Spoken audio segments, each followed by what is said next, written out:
নমস্কাৰ বন্ধুসকল, কোড 506 ৰ 3 নম্বৰ এছাইনমেণ্টৰ প্ৰশ্ন এটা লৈছো। প্ৰশ্নটো হ'ল এখন বিদ্যালয় পৰিদৰ্শন কৰক আৰু বিদ্যালয়ত অধ্যয়নৰ তেনে ছাত্ৰ-ছাত্ৰী যাৰ বিভিন্ন কাৰকৰ ফলত বিদ্যালয়ৰ শিক্ষা ক্ষেত্ৰৰ পৰা বহিষ্কৃত বা আঁতৰি অহাৰ সম্ভাৱনা আছে।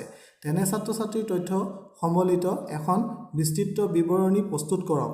এনে ছাত্ৰ-ছাত্ৰীৰ বাবে শৈক্ষিক ক্ষেত্ৰত অন্তৰ্ভুক্তিকৰণ সম্পৰ্কে উপায় আগবঢ়াওক।